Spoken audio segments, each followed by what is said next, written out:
जानने की कोशिश करेंगे पंडित जी से। पंडित जी, इससे पहले कि हम राशियों की बात करें, आपसे जानना चाहेंगे 3 ग्रहणों का एक साथ पड़ना किस तरह के संकेत दे रहा है? अनुज जी नमस्कार। और आज आपने बहुत ही जनोपयोगी प्रश्न उठाया है, बहुत ही जनोपयोगी शंका आपने उठाई है और यह जायज़ भी है।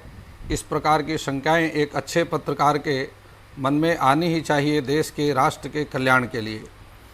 वरीयाने सते प्रश्नः कृतं लोकहितं नृप आत्मवित् सम्मतः पुंसाम श्रोतव्यादिशयः परा। इसी प्रकार के जो जनोपयोगी प्रश्न हैं, जन कल्याण उपयोगी प्रश्न हैं, ऐसे ही प्रश्नों की प्रशंसा शास्त्र करते हैं। देखिए, मैं आपको बतलाता हूं कि आपने 3 ग्रहण की बात करी और यह निश्चित रूप से 58 वर्ष के बाद ऐसा महासंयोग बन रहा है। 1962 में ठीक इसी प्रकार का संयोग बना था, जबकि 17 जुलाई को चंद्र ग्रहण और 30 जुलाई को पुनः सूर्य ग्रहण, उसके बाद 17 अगस्त को पुनः चंद्र ग्रहण। इस प्रकार से 3 ग्रहण 1962 में पड़े थे, क्रमशः 15-15 दिन के अंतर में। स्वाभाविक रूप से जो चंद्र ग्रहण है वो पूर्णमासी को होता है और सूर्य ग्रहण अमावस्या को इस प्रकार की घटना घटित होती है। यद्यपि यह सभी ग्रह स्पष्ट के आधार पर ज्योतिष में निश्चित किया जाता है, इस बार का जो चंद्र ग्रहण है वह गुरु पूर्णिमा के दिन आ रहा है। 5 जुलाई 2020 इस दिन गुरु पूर्णिमा भी है और चंद्र ग्रहण भी है। देखिए, ग्रहण 2 प्रकार के होते हैं, स्थूल ग्रहण होते हैं और सूक्ष्म ग्रहण होते हैं। शास्त्रों में स्थूल ग्रहण उसे कहा जाता है जो ग्रहण आँखों से दिखाई पड़ते हैं, वह बहुत ज़्यादा पृथ्वी में रहने वाले प्राणियों को प्रभावित करते हैं और ऐसे ग्रहण को शास्त्र कभी भी देखने का निर्देश नहीं देता है। लेकिन इसके साथ ही सूक्ष्म ग्रहण भी होते हैं। सूक्ष्म ग्रहण वह होते हैं जो कि आँखों से दिखाई नहीं पड़ते, लेकिन यह सूक्ष्म ग्रहण, चंद्र ग्रहण भी सूक्ष्म ग्रहण हो सकता है और सूर्य ग्रहण भी सूक्ष्म ग्रहण हो सकता है, दोनों हो सकता है। वह एक अलग बात है कि स्थूल ग्रहण की अपेक्षा जो सूक्ष्म ग्रहण हैं उनकी वह कम अनिष्टकारी होते हैं, उनकी शक्तियाँ कम होती हैं। सूक्ष्म ग्रहण जब होते हैं तो उस समय में तामसी प्रवृत्तियाँ, जैसे भूत प्रेत आदि की शक्तियाँ ये बढ़ जाती हैं, और जब सूक्ष्म ग्रहण होते हैं तो इस प्रकार की तामसी शक्तियों के बढ़ने से अनेक प्रकार के रोग बाधाएं, राजनीतिक उथल पुथल, बहुत सारी वर्षा का बहुत अधिक योग, समुद्र में चक्रवर्ती तूफान आना, भूकंप की घटनाएं, इस प्रकार की सारी स्थितियां, ज्वार भाटा से संबंधित ये सारी घटनाएं घटित होती हैं। तो पृथ्वी पर रहने वाले प्रत्येक प्राणी पर, जिस प्रकार आप पहले भी कह रहे थे, ग्रहाधीनम जगत सर्वा, पृथ्वी में रहने वाला प्रत्येक प्राणी, इसका नियंत्रण आकाश मंडल से होता है और आकाश मंडल से पृथ्वी पर रहने वाले ग्रहों के माध्यम से हमारे जो पूरा ब्रह्मांड है इसको 27 नक्षत्र, 12 राशि और नवग्रहों में बांटा गया है और उन्हीं शक्तियों के द्वारा पूरे पृथ्वी पर रहने वाले प्रत्येक प्राणी को नियंत्रित किया जाता है।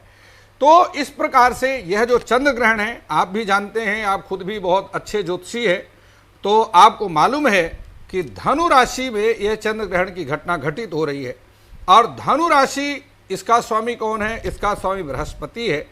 और बृहस्पति क्या है? वो उसको ज्योतिष शास्त्र में विंशोत्तरी महादशा में आचंभो राजी साबु केशु, यह जो सूत्र है उसमें जो जीव शब्द है वह बृहस्पति के लिए ही है और जीव जो है वह हमारे डीएनए से संबंधित है। तो निश्चित रूप से इस प्रकार के महामारी जैसे संकटों को बढ़ावा देने का योग यह करता है और उस प्रकार से अनेक प्रकार के असाध्य रोगों की उत्पत्ति इस प्रकार के ग्रहण में होने की संभावना रहती है। जी अनुज जी। तमाम दर्शक इस वक्त पंडित जी अपनी अपनी राशियों का भी इंतजार कर रहे हैं कि उनकी राशि के लिए इस चंद्र ग्रहण का प्रभाव आखिर क्या होगा। तो पहली 6 राशियां यानी मेष से लेकर कन्या राशियों का फल इस चंद्र ग्रहण का। जी देखिए, आपने जो राशि फल की बात करी है ये बहुत ही महत्वपूर्ण है, क्योंकि पूरा ये ब्रह्मांड 12 राशियों पर ही चलता है और उन 12 राशियों के आधार पर ही पृथ्वी में रहने वाला प्रत्येक प्राणी सुख और दुख की अनुभूति करता है।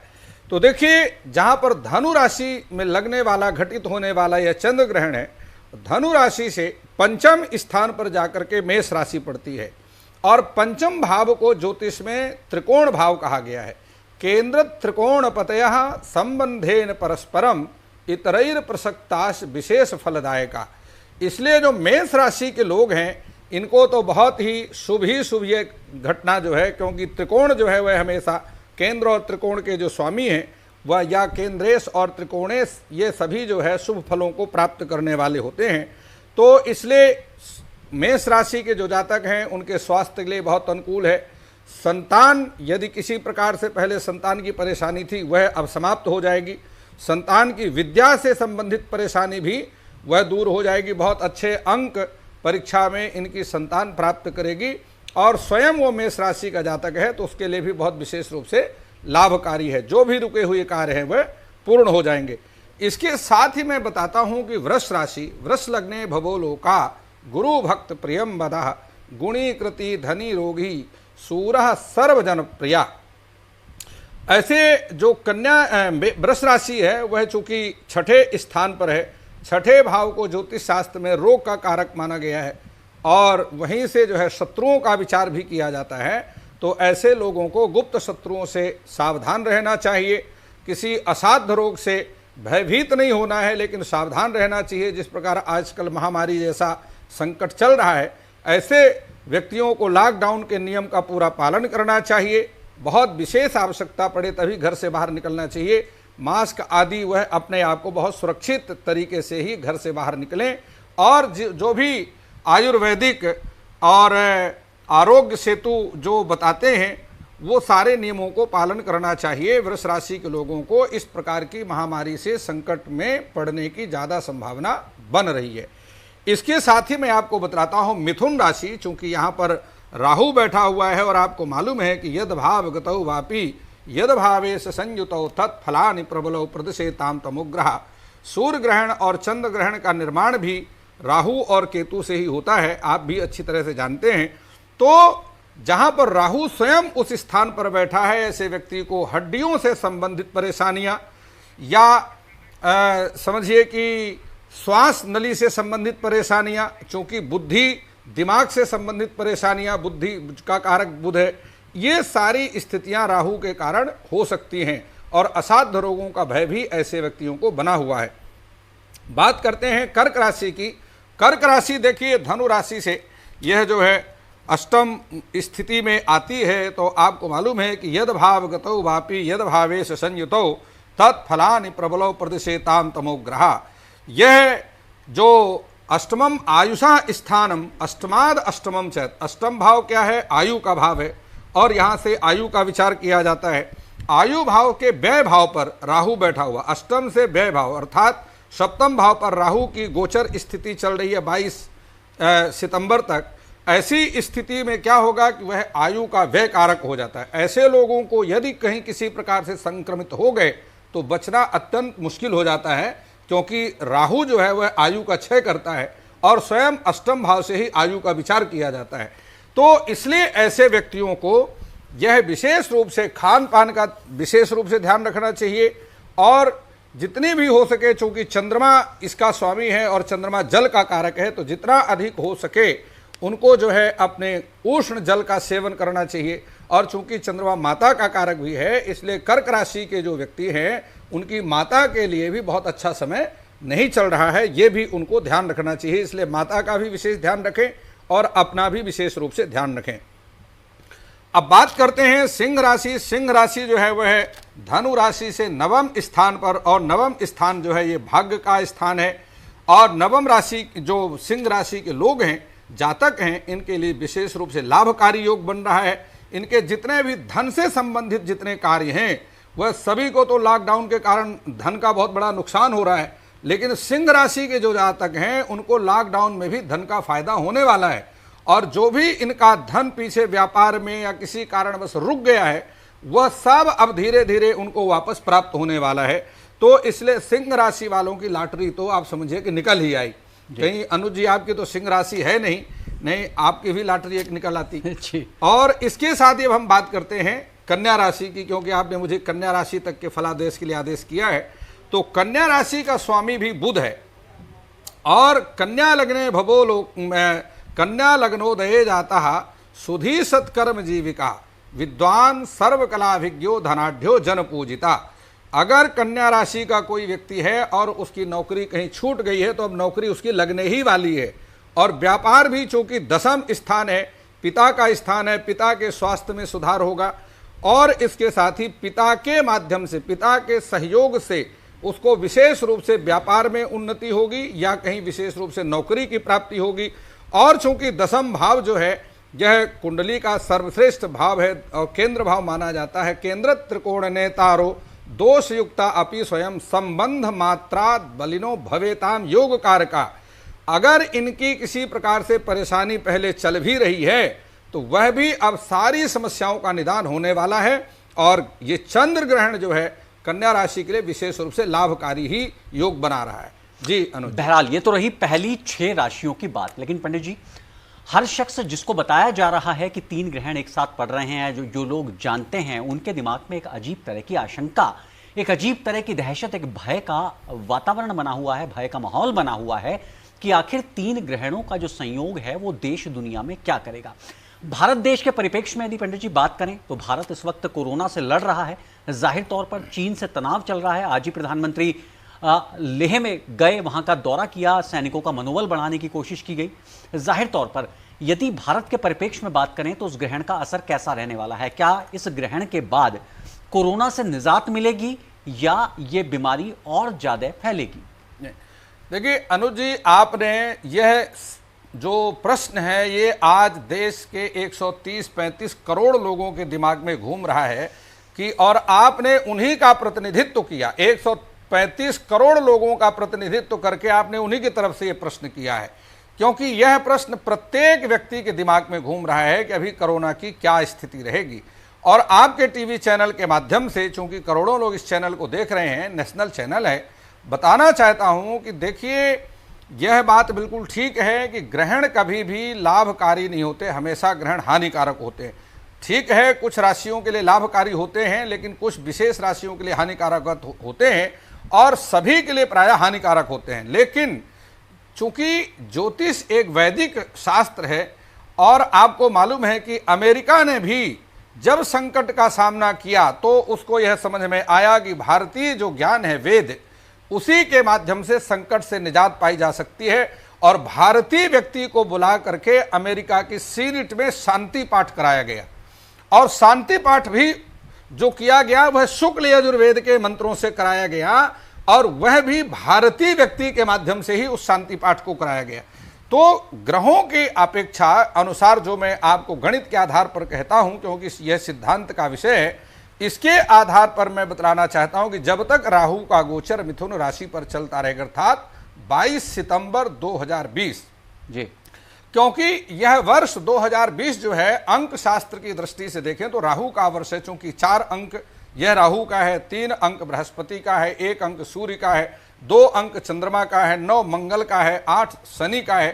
तो ये सारी स्थितियों के आधार पर 22 सितंबर तक जो कोरोना महामारी है इसका संक्रमण तो जो है वो समाप्त हो जाएगा। पंडित जी एक मेरा प्रश्न है इस बीच, 22 सितंबर के बाद जो आप कह रहे हैं कि कोरोना महामारी का अंत होना शुरू होगा, क्या किसी मेडिसिन का इजाद होगा? कोई टीका, जिसका इस वक्त पूरी दुनिया में इस वक्त रिसर्च चल रही है, कोई टीका आएगा, कोई वैक्सीन आएगा, या वैक्सीन नहीं आया तो भी ये बीमारी अपने आप खत्म होती चली जाएगी?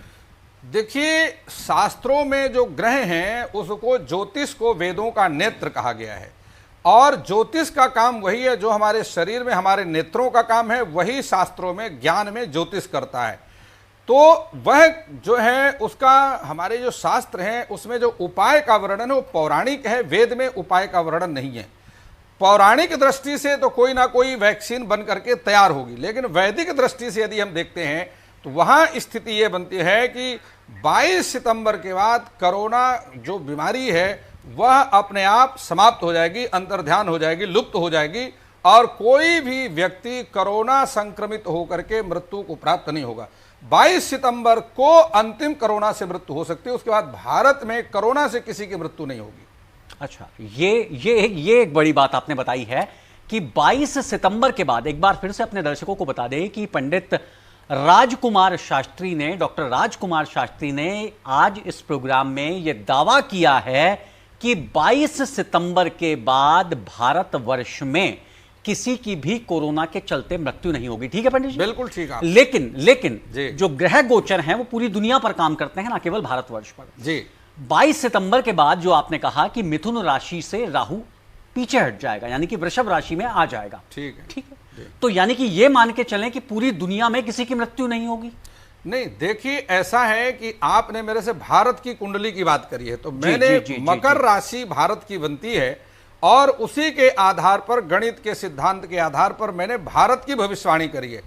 और देखिए कर्क जो अक्षांश है या मकर जो अक्षांश है, यहां से दक्षिणायन और उत्तरायण की जो स्थितियां हैं, सूर्य की दो अयन होते हैं, एक उत्तरायण अयन है और दूसरा दक्षिणायन है। अब ऐसी स्थिति में सूर्य से जो बाएं साइड का स्थान पड़ता है, वहां चूंकि जो जिन देशों का प्रतिनिधित्व वृष राशि करती है, तो वहां के लोगों को वह संक्रमित कर सकता है और वह निश्चित रूप से भारत की शत्रु राशियां हैं। जी जी। ऐसे जैसे जिस प्रकार से चीन है, पाकिस्तान है, या और भी कुछ दक्षिण अमेरिका आदि स्थान हैं, इस प्रकार के स्थानों में जहां पर वृष राशि का संक्रमण होता है या वृष राशि का आधिपत्य है, वहां पर जाकर के वह स्थिति पैदा रह सकती है, वहां से पूरी दुनिया से समाप्त हो जाएगा ऐसा नहीं है, क्योंकि आप भी जानते हैं, विज्ञान भी कहता है कि एक बार जो वायरस बन जाता है वो समाप्त नहीं होता है। और इस बात को भगवान कृष्ण ने भी कहा है गीता में कि एक बार जो मुख से शब्द निकल जाता है, यह वायुमंडल में विलीन हो जाते हैं और वह कभी भी समाप्त नहीं होते। उनको आज भी गीता भगवान कृष्ण की जो वाणी है वह वायुमंडल में विलीन है और वैज्ञानिक उस आवाज और उस शब्द को पकड़ने का अभ्यास प्रयास कर रहे हैं। यही वजह भी है कि लोगों से कहा जाता है कि अपने मन से, अपने मुंह से जो भी शब्द निकालिए वो भलाई का शब्द निकालिए, ताकि वो वायुमंडल में जाए और लौटकर वापस आपके पास आए, ऐसी शास्त्रीय मान्यता है। बहरहाल हम बाकी की बची 6 राशियों की ओर बढ़ते हैं पंडित जी। तुला राशि से मीन राशि तक के जातकों का हाल। देखिए तुला राशि की जहां पर हम बात करते हैं, ग्रह गोचर की दृष्टि से ग्रहण के कारण तो इसका कोई हानिकारक असर नहीं है, लेकिन पहले से ही चूंकि तुला राशि पर शनि की ढैया चल रही है, ऐसी स्थिति में अकारण शत्रु पैदा हो सकते हैं, बिना कारण के विवाद हो सकते हैं। स्वास्थ्य की दृष्टि से तुला राशि के जातकों को निश्चिंत रहना चाहिए। जीवन साथी के लिए विशेष रूप से लाभकारी, कहीं न कहीं बहुत अच्छी सरकारी नौकरी उसको प्राप्त हो सकती है, लेकिन इसके साथ ही बनते हुए आय के जो साधन हैं या बनते हुए स्वयं के जो कार्य के साधन हैं, उनकी जाकर के फाइल कहीं रुक सकती है, या उनके दृष्टि से यह कहा जाए कि उधार, उनको धन आदि जो उधार देने की स्थिति है बहुत अच्छी नहीं है, उधार देने से उनको परहेज करना चाहिए। दूसरी बात करते हैं वृश्चिक राशि की। वृश्चिक राशि चूंकि धनु की व्यय भाव की राशि है, तो लग्न का जो व्यय भाव होता है वह निश्चित रूप से आप जानते हैं, भाग्य व्ययाधिपत्य ने रंध्रेशो ना शुभ प्रदा साएव शुभ संधाता लग्नाधीशोपि चेत स्वयं। जिस लग्न का या जिस भाव के व्यय भाव पर कोई पापक ग्रह की स्थिति होती है, वह उस भाव का व्यय कर देता है। तो लग्न से व्यय भाव, यहाँ पर मंगल इसका स्वामी है, तो इनके लग्न शरीर है। लग्नात् चिंतयम मूर्तिम कीर्तिम सांगोपांग निरूपणम स्थिति स्वरूप संपत्तिर जन्म लग्न गतम फलम। इन सारी चीजों का विचार जो है वो लग्न से, जन्म लग्न से करना चाहिए। ऐसी स्थिति में निश्चित रूप से जो वृश्चिक राशि के लोग हैं उनके स्वास्थ्य के लिए हानिकारक है। इसके साथ ही जो धन के लिए भी हानिकारक है। इनको बहुत सोच विचार करके धन आदि उधार या बिना विचारे हुए बहुत अधिक अभी इन्वेस्टमेंट करने का समय ठीक नहीं है। प्रॉपर्टी आदि में इन्वेस्टमेंट ना करें, क्योंकि प्रॉपर्टी के रेट अभी आगे चल करके भी डाउन होने की संभावना है। क्योंकि वृश्चिक राशि का स्वामी मंगल है और मंगल जमीन जायदाद का स्वामी है, तो निश्चित रूप से वृश्चिक राशि के लोग इस प्रकार के इन्वेस्टमेंट करते हैं। मिलिट्री, सेना आदि में भी वह सप्लाई आदि का काम करते हैं, तो अभी थोड़े समय तक उनको परहेज करना पड़ेगा। धनु राशि के जो जातक हैं इनको अपने स्वास्थ्य पर विशेष रूप से ध्यान देना चाहिए, क्योंकि चंद्रमा का जो संक्रमण है, जो ग्रहण काल है, और केतु की जो युति चंद्रमा के साथ बन रही है, ये ठीक धनु राशि पर ही बन रही है। इसलिए विशेष रूप से धनु राशि के जो जातक हैं उनके लिए विशेष रूप से हानिकारक है। उनको स्वास्थ्य का ध्यान रखना चाहिए, अपने संबंधों का भी ध्यान रखना चाहिए, और जीवन साथी के स्वास्थ्य का भी ध्यान रखना विशेष आवश्यक है। क्योंकि लग्न में बैठ करके पश्यन्ति सप्तमम सर्वे शनिजीव कुजादयः विशेषतश्च त्रिदश त्रिकोण चतुरष्टमान पश्यन्ति सप्तमम। जिस प्रकार से मालूम है कि एक पाद दृष्टि दसवें तृतीय, द्विपाद दृष्टि नौ पंचमे चा, त्रिपाद दृष्टि सम सप्तमे चा, संपूर्ण दृष्टि सम सप्तमे चा, जिस प्रकार श्लोक है उसका, इस समय मुझे पूरा श्लोक उठ नहीं रहा है। तो संपूर्ण दृष्टि सप्तम भाव को देख रही है। सप्तम भाव संबंध का कारक भाव है, यहाँ से संबंधों का विचार किया जाता है, चाहे वो जीवन साथी का संबंध है या मित्र आदि का संबंध है या विदेशों से संबंध है, यदि वो इम्पोर्ट एक्सपोर्ट का काम कर रहे हैं तो उनको धन की हानि नुकसान हो सकता है, उनको सावधानी पूर्वक इस कार्य को करना चाहिए। जीवन साथी पर भी उसकी दृष्टि है इसलिए, और ग्रसित चंद्रमा है, केतु के साथ में ग्रसित है, ग्रहण योग बना हुआ है, तो वहां पर भी उनको विशेष रूप से जीवन साथी के स्वास्थ्य आदि का ध्यान रखना चाहिए, प्रेम पूर्वक रहना चाहिए, किसी प्रकार से हंसी मजाक आदि में भी वाद विवाद नहीं करना चाहिए, परहेज करना चाहिए। दूसरे स्थान पर देखिए शनि और बृहस्पति की युति चल रही है मकर राशि पर। अब मकर राशि पर शनि और बृहस्पति की युति, और दोनों ही वक्री चल रहे हैं, क्रूरा वक्रा महाक्रूरा, शुभा वक्रा महाशुभा। जब क्रूर ग्रह वक्री होता है तो अत्यंत अशुभ हो जाता है, और जब वही शुभ ग्रह वक्री होता है तो अशुभ हो जाता है। तो यहाँ पर दुविधाजनक स्थिति मकर राशि के लोगों के साथ में बनी हुई है। निर्णय लेने में या तो बहुत जल्दी निर्णय लेकर के नुकसान कर देंगे, या निर्णय लेने में इतना ज़्यादा समय लगा देंगे कि तब तक उस कार्य का समय ही निकल जाएगा। तो इस प्रकार से उनके सभी कार्य रुकने की संभावना बन रही है। और शनि, आपको मालूम है कि शनि एक ऐसा ग्रह है कि सभी ग्रहों का अतिक्रम में तरान सर्वान निहंता पापकृत शनि, वह सभी ग्रहों का अतिक्रमण करके भी अपना ही फल देता है। इसलिए धन व्यापार आदि पर भी उनको विशेष रूप से ध्यान रखना चाहिए। और बुद्धि प्रबंधात्मज मंत्र विद्या विनय गर्भ स्थित नीति संस्था, ये सारी चीज़ों का विचार द्वितीय भाव से किया जाता है। जो गर्भवती महिलाएं हैं उनको भी विशेष सावधान रहना चाहिए, क्योंकि शनि वक्री है, बृहस्पति वक्री है, और मकर राशि की यदि महिला है तो उनको भी विशेष रूप से आराम करना चाहिए, किसी प्रकार से चंचल वृत्ति धारण नहीं करनी चाहिए। अब बात करते हैं इसके साथ ही कुंभ राशि। कुंभ राशि पर जो है भी शनि की साढ़सती चल रही है, मकर भी शनि की साढ़सती है, तो और धनु राशि पर भी शनि की साढ़सती, ये तीनों ही राशियां शनि के द्वारा प्रभावित हो रही हैं। तो मकर राशि के जो छोटे भाई हैं या छोटी बहन हैं उनके लिए विशेष रूप से यह हानिकारक है स्वास्थ्य के लिए। और ऐसे व्यक्ति को यदि वो यात्रा करने का कोई विचार बना रहे हैं तो अभी उनको यात्रा नहीं करना चाहिए, टाल देना चाहिए जब तक शनि का ये वक्री समय चल रहा है। और शनि के मार्गी होने के बाद और ग्रहण के भी 3 महीने के उपरांत, तो जिस प्रकार जुलाई में यह ग्रहण लग रहा है तो 5 सितंबर तक उनको यात्रा आदि से परहेज करना चाहिए। छोटे भाई का या छोटी बहन है उसका विशेष रूप से स्वास्थ्य आदि को लेकर के भी ध्यान रखना चाहिए। हाँ, एक बात अवश्य है कि यदि वो मकर राशि के हैं तो और अविवाहित हैं तो उनके लिए बहुत अच्छा विवाह का संबंध आ सकता है। और अच्छा यदि घर और वर योग, घर योग वर की प्राप्ति होती है तो उनको इस पर विचार करने की आवश्यकता नहीं है, वह संबंध विवाह संबंध स्थापित कर देना चाहिए। अब सबसे अंतिम राशि है बृहस्पति की राशि अर्थात मीन राशि, और यह चतुर्थ स्थान पर, ग्रहण से चतुर्थ स्थान पर, धनु से चतुर्थ स्थान पर यह स्थित है। और चतुर्थ स्थान जो है सुख का स्थान है, इसलिए मीन राशि के लोग भी सभी प्रकार के सुख ये प्राप्त करेंगे, इन्हें किसी प्रकार से कोई दुख नहीं है। यदि माता का स्वास्थ्य पीछे से खराब चल रहा है तो वह भी अब सुधार हो जाएगा। और इसके साथ ही जो उनके सुख में बाधक हैं स्वास्थ्य को लेकर के या नौकरी को लेकर के या किसी भी प्रकार की जो उनकी चिंताएं हैं वह सब अब दूर होने वाली हैं। जो उनके रुके हुए कार्य हैं, सरकारी कार्य हैं, वह भी सब समस्याएं समाधान होने वाली हैं। तो इस प्रकार से मीन राशि के लिए भी विशेष रूप से ग्रहण लाभकारी रहेगा। तो ये तो रही राशियों की बात। पंडित जी, अब ये ग्रहण है, जैसा कि आप बता चुके हैं कि ग्रहण किसी भी तरह से अशुभ घटना ही मानी गई है। ग्रहण का प्रभाव हमेशा अनिष्ट होता है। तो इस अनिष्ट से बचने के लिए ग्रहण काल में क्या करें और क्या ना करें, इस पर एक छोटा सा मैं आपसे रिएक्शन चाहूंगा। देखिए, आपको भी मालूम है, सारी दुनिया को मालूम है, वैज्ञानिक अपनी बात कहते रहते हैं कि कुछ नहीं होता है, जो मर्जी करते रहो। देखो, वह स्वयं भी संकट में पड़ते हैं और दूसरे को भी संकट में जाने का रास्ता बताते हैं। देखिए, वेद जो है अत्यंत प्राचीन शास्त्र है और दुनिया तब भी चलती थी जब विज्ञान नहीं था। बिल्कुल। और आपको एक बात बतला दूं, उस समय के जो लोग हैं या थे वह ज्यादा सुखी थे जब विज्ञान नहीं था। जब से विज्ञान आया है तब से बल्कि वो ज्यादा दुखी हो गए। आधुनिक विज्ञान की बात कर रहा हूं। प्राचीन विज्ञान तो वेद ही है जी। और विज्ञान भी जो आधुनिक विज्ञान आया वह भी वेद से ही आया है। तो आधुनिक विज्ञान जो वैज्ञानिक हैं उन्हें भी मालूम है कि ग्रहण के हमेशा दुष्परिणाम होते हैं और हमेशा नकारात्मक शक्तियां जो है उसमें बढ़ जाती हैं, तमोगुणों की वृद्धि होती है। इसलिए हमारे शास्त्रों में सतोगुण, रजोगुण और तमोगुण निस्त्रय गुण्या भवार्जुना, इसलिए भगवान अर्जुन को कहते हैं कि तू इन तीनों गुणों से ऊपर हट।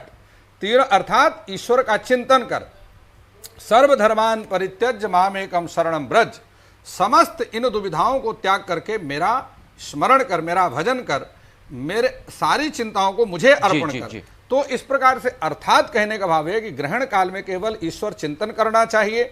ग्रहण से पहले स्नान करें, फिर भगवान के किसी भी विशेष मंत्र का जप करें, उसके बाद उसका पुरस्चरण जो किया है उसका हवन करें, स्नान फिर से करें, ग्रहण के उपरांत फिर स्नान करें, स्नान के बाद फिर हवन करें और हवन के बाद फिर जो भी संकल्प करके वस्तु आपने रखी है, क्योंकि चंद्रमा का ग्रहण है तो स्वाभाविक रूप से सफेद वस्तुओं का दान करना चाहिए।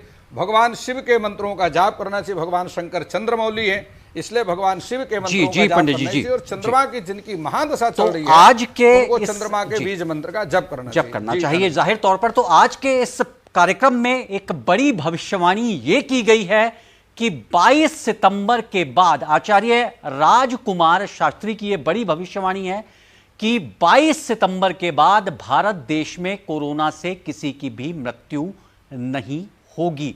और हम भी चाहते हैं कि यह भविष्यवाणी बिल्कुल सटीक, बिल्कुल सही साबित हो और बहुत जल्द न सिर्फ हमारे देश बल्कि सकल विश्व को इस कोरोना महामारी से मुक्ति मिले। साथ ही आज चंद्रग्रहण की राशियों का फल आपने जाना, चंद्रग्रहण में क्या करें क्या ना करें ये आपने जाना। जो उपाय बताए गए हैं वो आपके अनिष्ट का नाश करेंगे, ऐसी हम भी उम्मीद करते हैं और इसका प्रभाव देश, दुनिया और इंसानी जिंदगी के लिए शुभकारी हो, ऐसी हम कामना करते हैं। पंडित राजकुमार शास्त्री, आप स्टूडियो में आए, हमें तमाम जानकारी दी, तमाम राशियों को फलित किया, इसके लिए आपका बहुत बहुत शुक्रिया। प्रणाम। तो फिलहाल हमारी इस खास पेशकश में इतना ही। ताज़ा तरीन खबरों के लिए आप लॉग इन कर सकते हैं हमारी वेबसाइट समयलाइव.com। सहारा प्रणाम।